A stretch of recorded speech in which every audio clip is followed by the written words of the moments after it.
Hello and welcome to my first Weiss video.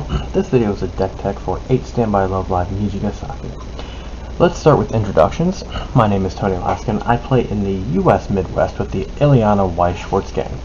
Our home location is Family Time Games in Indianapolis. I also play at the Sage's shop in West Lafayette, Indiana, and the Vault in Danville, Illinois.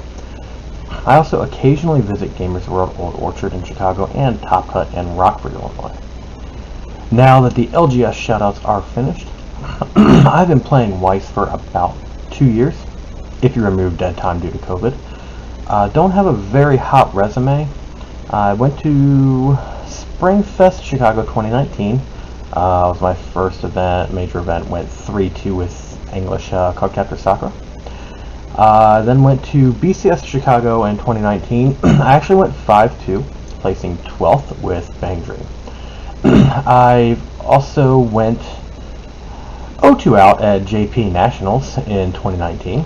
Other than that, I have a first place at a shop challenge. I got second place at a couple other shop challenges, and another one I got third.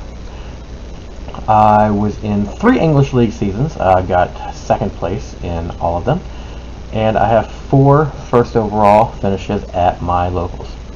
I'm also the Lucksack Kryptonite for the Kit King. Alright, now, with the bad joke out of the way, let's get into the deck tech. This deck got me my most recent first place at Ileana Locals. As a side note, I love Love Live, and I'm a big simp for I. She has more than a couple cards in this deck, so this deck was partially a labor of love for me. So, the general idea I had with this deck was to just be as oppressive as possible to my opponent. I hope to ruin their game by constantly just running things over, keeping my board presence, making up for some of the disadvantages of 8 standby with gratuitous twin drive usage. So, starting at level 0, we have card number 1. This is Shizuku Osaka, now to the sea. The first effect is a top check. If it's a character, she gets 2k for the turn. So this card generally ends up being a 3500 power beater. Her second effect is a cheery effect, which means when it goes to the waiting room, you can ditch a card to look at up to 4 from the top of your deck and add a level 1 or higher card. It works well as a beater, as well as for milling out standby targets that you're going to need. It also helps get some important level 1 cards in hand, as well as being a ditch outlet for, again, standby targets. I run this as a 3-of because it's kind of a linchpin for your early game. Next is card number 2. Kasumi Nakasu, Make Your Heart Blue. This card is the fancy new Riki profile, where you pay 1 and then, instead of clocking yourself from the top of deck, you actually take a card from your waiting room, put it at the bottom of your clock. Then you can search for a level 1 or lower character. There does seem to be a caveat with this new version. You have to play a card in your waiting room before playing the cost. Otherwise, you can't resolve the effect. So, if your waiting room's empty, you can't pay 1 stock and then use that 1 card in your waiting room as the cost. I run this card as a 3-of because it's very good for grabbing my back row cards. Grabbing the 1/1, and of course leveling up to 1 so I can start getting out my big board. Next card up is a nice little $25 box topper promo. This is card number 105, I Miyashita, Delivering Your Energy. Personally, I love this card for the first effect. You mill 2 on play. If it's a climax among those, you can ditch a card to salvage character, and the other effect is a drop salvage. So this card provides not just more mill, but also 2 possible ditch outlets, ability to pay out climaxes, hand fixing, etc. It's great for setting up your waiting room for an 8 standby deck. I run this as a 3-of, but it could easily be a 4-of for how good it is. Next up, we have a TD card. TD card number 1. Kasumi Nakasu, Shadow of Effort. I mainly run this card as a pluser, also as a climax payout. Since I don't want to brainstorm, this deck can sometimes save the day if I'm having some hand issues. The first effect gives it 3k on my turn, so she's a 4k beat stick on attack. The second effect is when it goes to waiting room, you can pay 2 to salvage character. As you'll see later, this card can actually beat over some pretty big level 1s fairly easily with how this deck runs. I run this as a 4 of because the plussing effect is pretty important in the build if I'm having hand issues, and also, I mean, it's a free beat stick. I have considered dropping one of these to add a 4th of the eye promo though.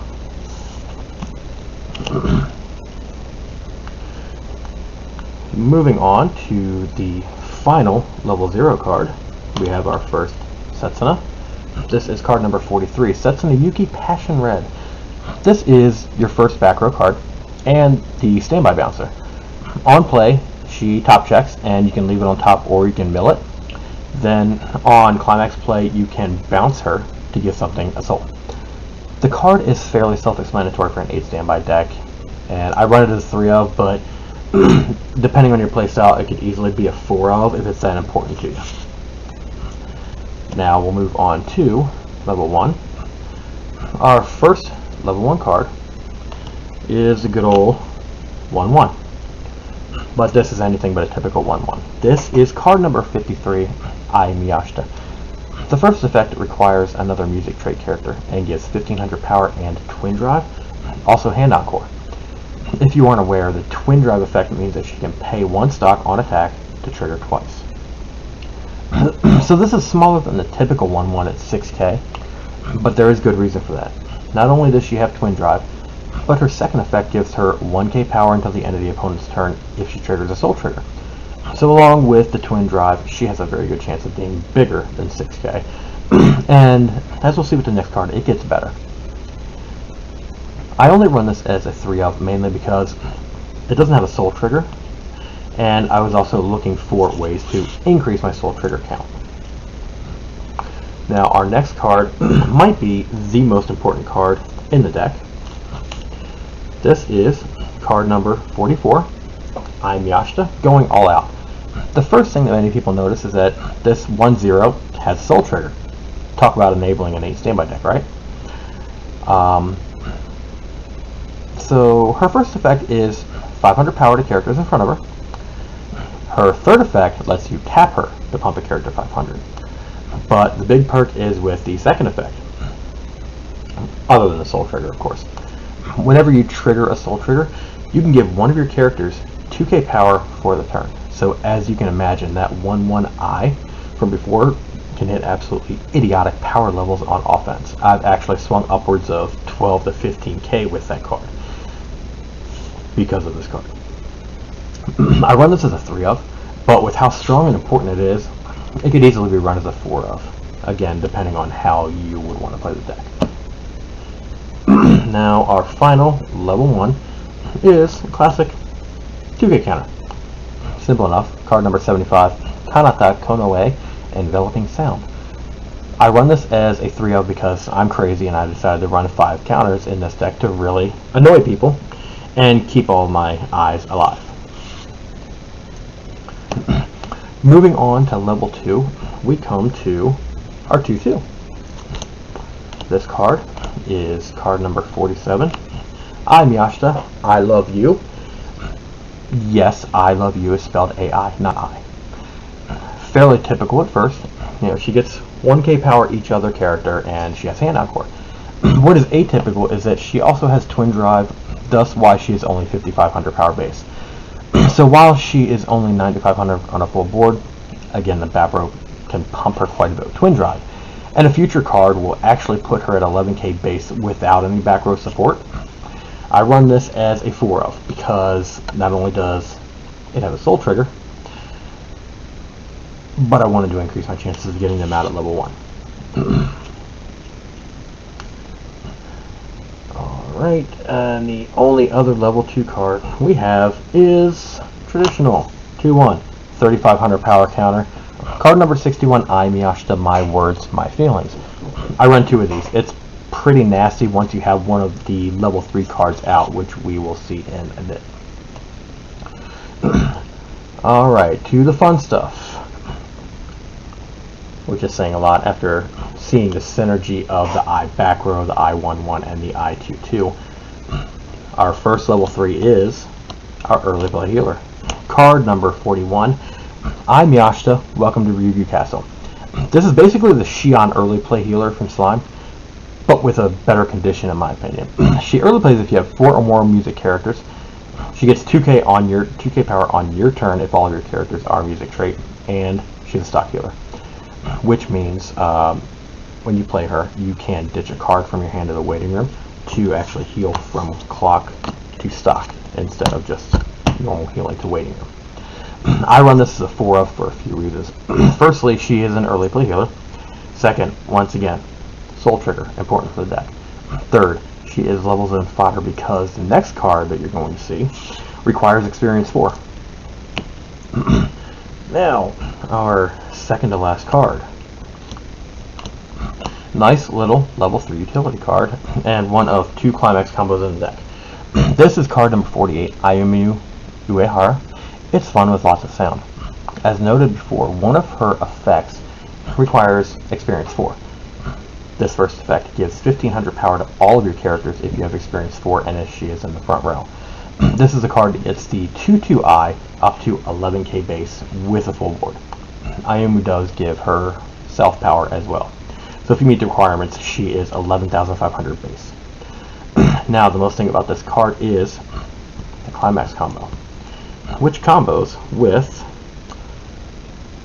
card number 70, Confiding in You. Obviously we're going to run that as a 4-of. This effect is basically a standing combo, but with a twist. If you stand by her by playing her own Climax in your Climax area, you can pay 1 to ditch 2 to stand her. But the tricky part is that this combo also lights if you stand by her by triggering her Climax. I like pulling off little jerk moves by doing something like, I could swing for 8k with this little Kasumi by pumping her with the back row and hitting Soul Trigger, stuff like that. Then luck sack into this Climax so that I can play Ayumu over that level 0. Stand her, leading to a fun little 4 swings at level 2. I only run this as a 3-of because I'm really not too worried about trying to get more than one on the board. And the trigger effect, the Climax Combo isn't the end-all be-all for the deck. It's a nice little bonus. My main thing is I would like to try to get one of her into the front row, and then typically I'm pretty much done with her after that. So, last but not least, we have the other Climax Combo and this deck's finisher. Card number 42, Setsuna Yuki, Emotional Power. Her first effect gives her 2k power cross turn if all of your characters are music trait. I mean, it's an idle deck, it's all music trait. So, the second effect is a heal. Her third effect is her Climax Combo, which climaxes are combos with card number 67, Setsuna Yuki, Rainbow Rose. This lets you pay 2, ditch 1, to burn 2 at the beginning of your encore phase. So not only does it allow you to use a stock you build on all of your vanilla swings, but she can also burn from the back row. So if you trigger a standby, you can actually standby in another copy of her. Front row, back row, it doesn't matter. But even if you standby it into the back row, you're going to get an extra burn at the beginning of your encore phase. I run this as a 4-of because it's the level 3 finisher, and getting an extra one of those into the back row and getting an extra burn for no reason is, feels pretty good.